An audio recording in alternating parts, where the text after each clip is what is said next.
Break के बाद एक बार फिर से आपको खुशामदीद कहते हैं। नाज़रीन, बहुत अरसा पहले हमने एक भारत की फिल्म देखी थी जिसमें एक दिन के लिए जो है वो एक ख़ास हीरो को अथॉरिटीज़ दे दी जाती हैं, उस ख़ास हीरो को जो है वो पावर्स मिल जाती हैं और उसके बाद वो 24 घंटों के दौरान किस तरह से पूरे मुल्क में करप्शन की सफाई करता है, मामलात को ठीक करता है। ऐसा लगता है कि वो जो फिल्म बनी थी ना, वो कहानी अब रियल में सामने आ गई है, क्योंकि एक तमिल मूवीज़ के स्टार हैं, फिल्मी स्टार थलापति विजय, और बड़ा नाम है इनका, मतलब हीरो हैं ये तमिल मूवीज़ के, और जो लोग तमिल मूवीज़ देखते हैं उनको पता है कि ये बहुत बड़ा नाम है।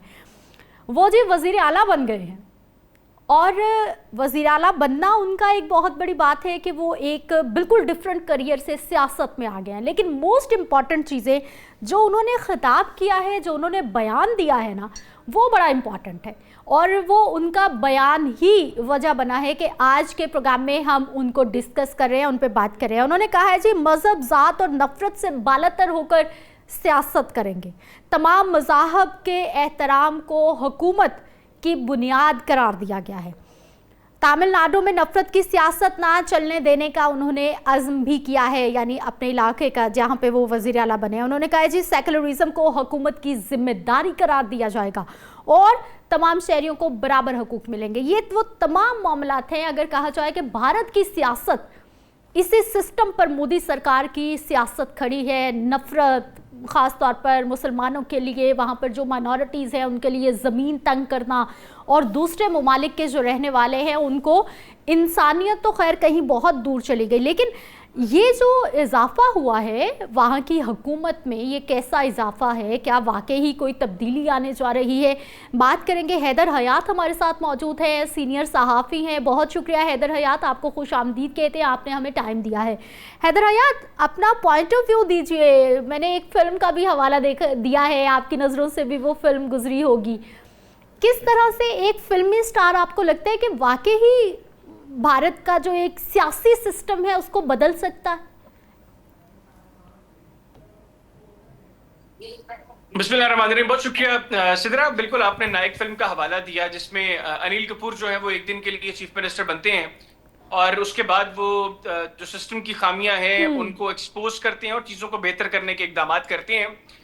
बिल्कुल वैसे ही विजय थलापति जो है, इन्होंने 2 साल पहले फरवरी 2024 में अपनी जमात की बुनियाद रखी और बुनियादी तौर पर जिस वक्त इन्होंने सियासत में कदम रखा तो इनका जो इनिशियल स्टेटमेंट्स थी वो यही थी कि अब सिस्टम में तब्दीली की जरूरत है, सिस्टम को चेंज करने की जरूरत है, पुराने चेहरों को नए चेहरों के साथ इसलिए रिप्लेस करने की जरूरत है कि ये वही लोग हैं जिन्होंने बार बार इक्तदार में आकर जो वादे किए, जिसके लिए लोगों ने इनको इलेक्ट किया, इन्होंने उनको पूरा नहीं किया। तो विजय ने जो 2 साल कबल अपनी जमात बनाई, उस जमात ने पब्लिक के अंदर इस कदर तेजी से पजीराई हासिल की कि 2024 में वजूद में आने वाली जमात 2026 में आज तमिलनाडु में अपनी गवर्नमेंट फॉर्म कर चुकी है। गो के उसमें उनके एलाइज पार्टीज जो हैं उन्होंने उनको शामिल किया है। विजय थलापति सिंपल मेजॉरिटी नहीं ले सके, लेकिन फिर भी एक बड़ी कामयाबी है कि सूबे की सबसे बड़ी जमात के तौर पर वो सामने आए। और बड़ी चीज जो आपने उनके खिताब के हवाले से भी डिस्कस की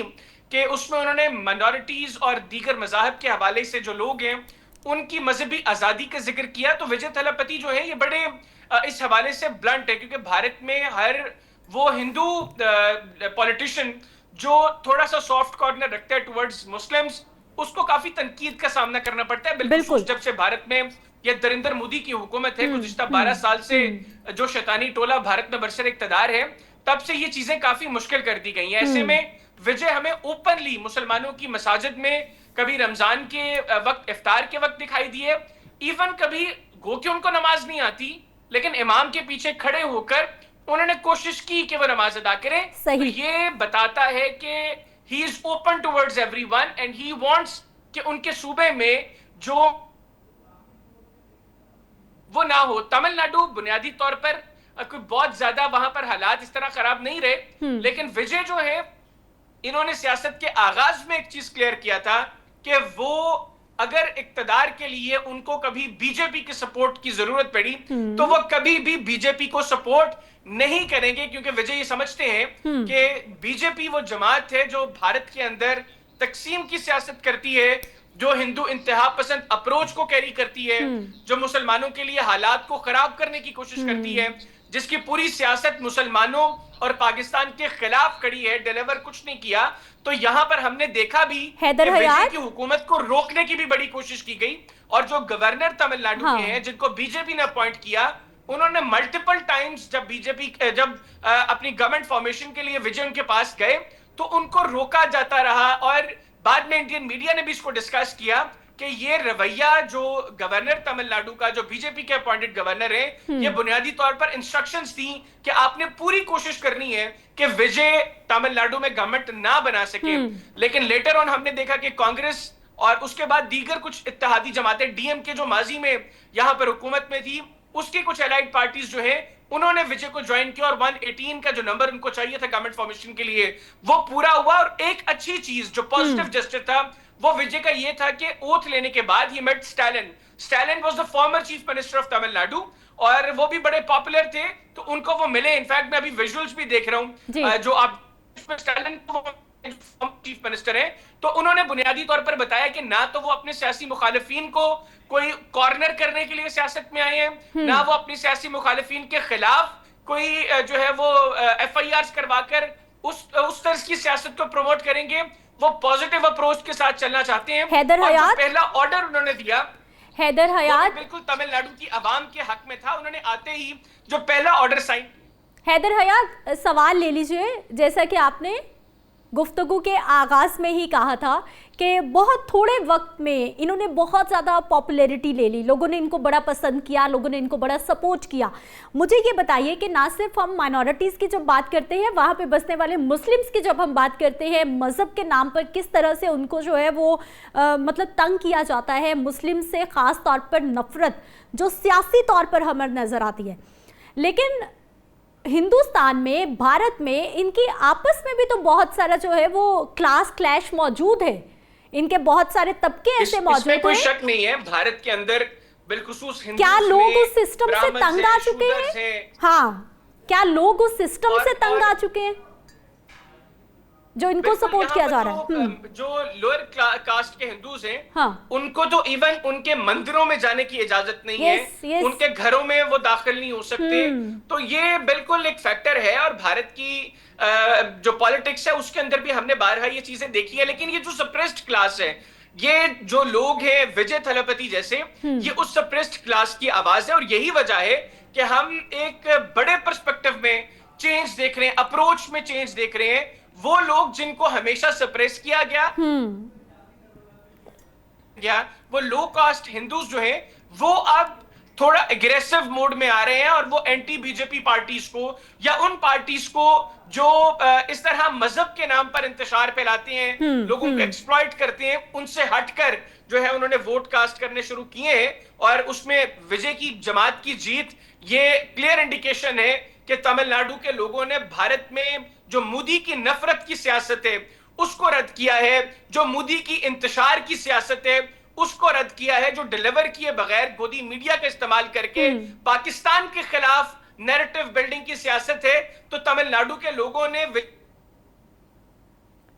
पर मोदी जिस कल्ट को पैदा करने की कोशिश कर रहे हैं उस नजरिए को रद्द किया है, और मोदी की उन एफर्ट्स को बुरी तरह शिकस्त का सामना करना पड़ा है। हैदर, मुझे ये बताइए कि एक तो तमिलनाडु जो एरिया है भारत का, ये कितना इंपॉर्टेंट है, और दूसरा इस चेंज के बाद क्या हम कोई बड़ा चेंज आता हुआ देख रहे हैं वहां पर? देखिए, एक तो ये कि वहां पर जो टीवी के है विजय थलपति की जो जमात है वो बहुत अक्सरियत के साथ वहां पर इक्तदार में नहीं आई। अब ये मेरे पास खबर नहीं है, ये मेरा अपना एनालिसिस है जो पिछले 2 साल में जिस तरह की स्टेटमेंट्स विजय की तरफ से आई हैं और अभी इक्तदार में आने के फौरन बाद वो जो इक़दाम उठा रहे हैं, मुझे नहीं लगता कि जिस तरह हमने देखा कि माजी में दिल्ली में आम आदमी पार्टी ने जब गवर्नमेंट बनाई और पहली मर्तबा जो है वो 70 सीटों पर दिल्ली में वो 31 सीटों पर कामयाब हुए थे, 33 सीटों पर बुनियादी तौर पर बीजेपी कामयाब हुई थी। लेकिन जो बकिया 7 सीटें थी उन पर कांग्रेस पार्टी कामयाब हुई, और कांग्रेस चूंकि वफाक में सेंटर में बीजेपी के खिलाफ थी, लिहाजा उन्होंने आम आदमी पार्टी को ज्वाइन किया। उनको टोटल 36 सीट चाहिए थी। तो आम आदमी पार्टी ने जो कांग्रेस की सपोर्ट के साथ गवर्नमेंट बनाई, इनिशियली उन्होंने जो है वो डिलीवर किया, लेकिन उनको जब अंदाजा हुआ कि विद कांग्रेस वो काम नहीं कर पा रहे जो वो करना चाह रहे हैं, तो उन्होंने 2 माह के बाद वहां पर असेंबली तोड़ी। और उसके बाद जब दोबारा इलेक्शंस हुए तो वो आम आदमी पार्टी जो पहली मर्तबा इलेक्शन कंटेस्ट कर रही थी और दिल्ली में 70 में से 31 सीटें उसने हासिल की थी, ठीक 2 माह के बाद जब उन्होंने असेंबली तोड़ी तो इंतखाबात में 67 सीट्स उन्होंने हासिल किया आउट ऑफ 70। तो मुझे तकरीबन वही चीजें तमिलनाडु में होती दिखाई दे रही है। मुझे नहीं लगता कि विजय जो है वो ज्यादा अरसा इतनी छोटी छोटी पार्टीज के साथ, क्योंकि जो पुरानी पार्टीज हैं वो काफी देर से पॉलिटिक्स में है, वो के छोटी छोटी पार्टीज हैं, लेकिन वो ब्लैकमेल भी करेंगी। जहां पर वो इकदाम उठाने की कोशिश करेगा विजय, जिसमें जो उनके चीजों को सपोर्ट नहीं करता होगा, तो क्वाइट पॉसिबल वो उसको ब्लैकमेल करेगा। मेरा अपना ख्याल ये है कि मुस्तकबिल में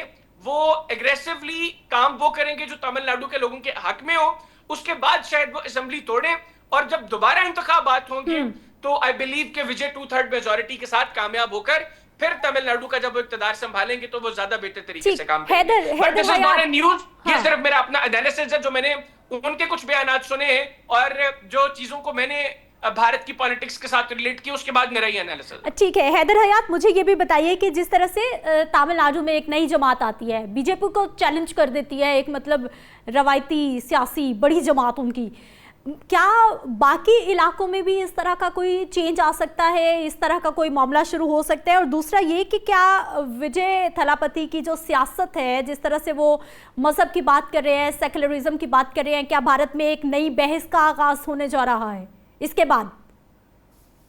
देखिए, भारत में इस वक्त जिन सूबों में इलेक्शंस हुए, जिन स्टेट्स में इलेक्शंस हुए, उनमें असम था, वेस्ट बंगाल था, और बीजेपी ने वेस्ट बंगाल में पहली मर्तबा गवर्नमेंट बनाई है। सही। और वेस्ट बंगाल के अंदर उन्होंने सबसे ज्यादा टारगेट किया मुसलमानों को।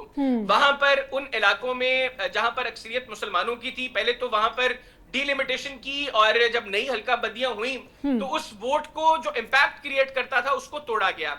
फिर 91 लाख के करीब वोटर्स को उन्होंने जो है वो वोटर लिस्ट से निकाल दिया, उनको हक के जो उनका वोट था उससे महरूम किया। और फिर हमने देखा कि बहुत से ऐसे वोटर्स जो एक पैटर्न के तहत एक के बाद एक स्टेट में बीजेपी उनको लेकर जाती है और वो बीजेपी के लोगों के हक में वोट करते हैं, ये चीजें हमने वेस्ट बंगाल में देखी। सेम पैटर्न असम में था। असम में भी एक तो कांग्रेस जो है वो वहां पर दीगर जो पार्टीज थी जो बीजेपी को अफेक्ट कर सकती थी, उनके साथ टाइमली अलायंस नहीं बनाया उन्होंने। सेकेंडली, जो डिलिमिटेशन के बाद असम में भी उन्होंने नई हल्का बंदियां बनाई तो उसका असर पड़ा।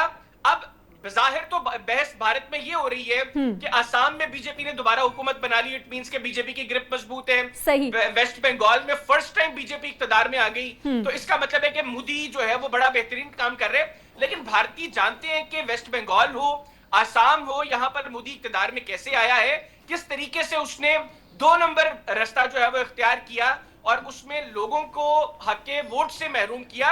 इवन वेस्ट बंगाल में तो एक मुसलमान वोटर जो कांग्रेस का कैंडिडेट था उसको जो है वो वोटर लिस्ट से निकाल दिया। फिर भारतीय सुप्रीम कोर्ट ने अलाउ किया उसको कि ये वोट कास्ट कर सकता है। और अगर वो वोट कास्ट करता है तो डेफिनेटली वो इलेक्शन कंटेस्ट कर सकता है। तो वो मुसलमान वोटर जिसका वोटर लिस्ट से नाम बीजेपी ने निकाल दिया था, वो इलेक्शन कंटेस्ट करता है और जीतकर असेंबली का मेंबर बन जाता है। तो भारत में जो नफरत की सियासत है, लोग उससे तंग आ चुके हैं। बिल्कुल हैदर हयात, रोल प्ले करने भारत की ऑपोजिशन की मुझे आपको इंटरप्ट करना होगा क्योंकि इस सेगमेंट का टाइम खत्म हो गया है, लेकिन आपका शुक्रिया अदा करूंगी। बहुत शुक्रिया हैदर हयात, आप हमारे साथ मौजूद रहे। यकीनी तौर पर नफरत, मज़हब कोई भी हो, लेकिन ये जो नफरत है ना, ये इंसानियत नहीं है, ये इंसान को किसी सूरत कबूल नहीं है।